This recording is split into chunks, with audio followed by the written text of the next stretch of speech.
Okay, so now we'll just quickly review the steps that you need to take in order to connect your Google Meet account to Orbit. This is really useful if you hold any meetings in Google Meet.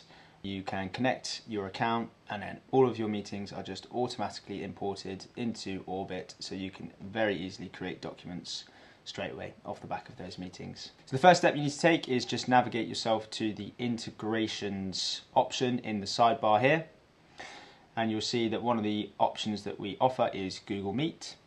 There is a guide here on some prerequisites, so you will need to have a Google plan which has recording and transcription as standard, so business standard plus enterprise education are all eligible choices there.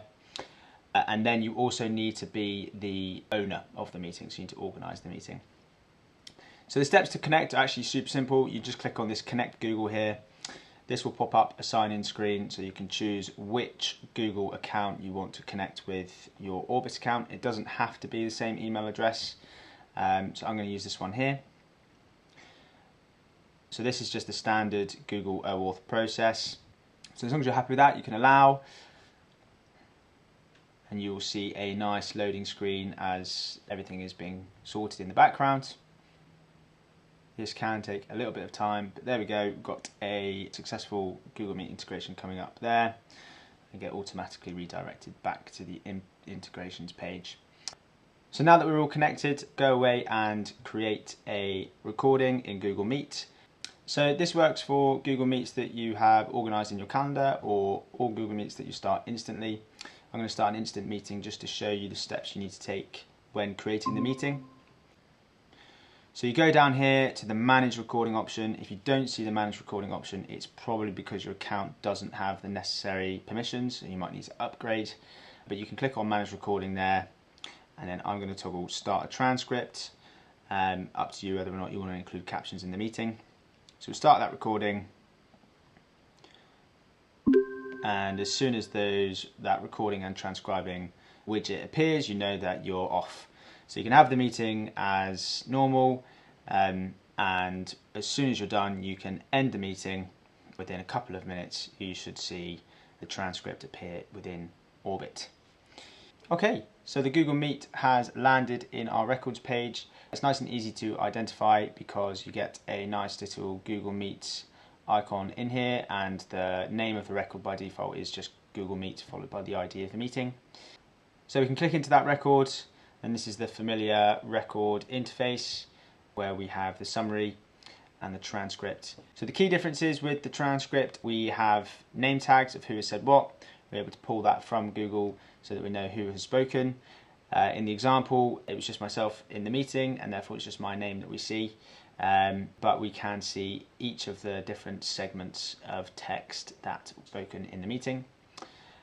We can search through that text. Let's see what we got, record. So we can see that is filtering the segments for the word record.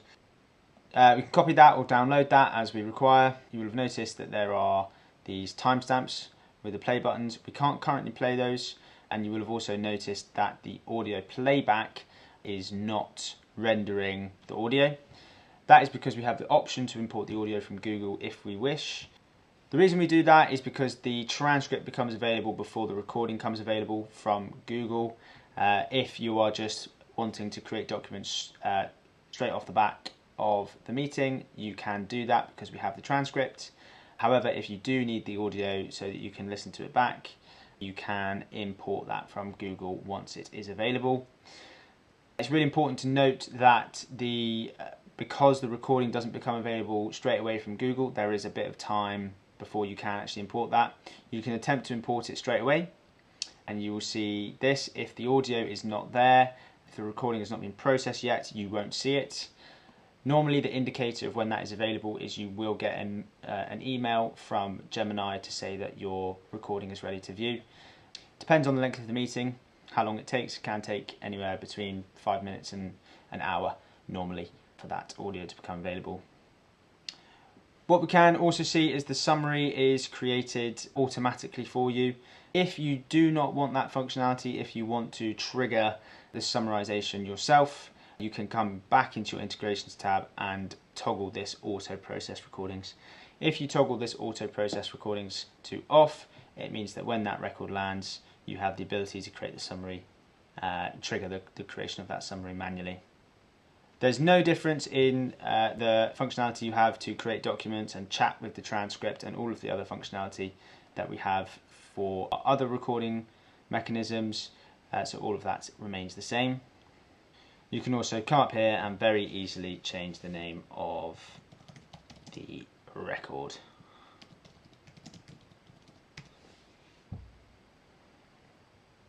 Okay, so when that Google Audio recording becomes available, you should be able to click into here and select the recording to be imported.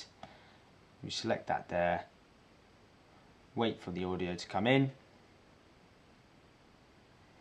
and once it's in, you can play the audio back like you would expect, and then you will also be able to click on the timestamps within the transcript, and that will pan directly to the relevant part of the playback.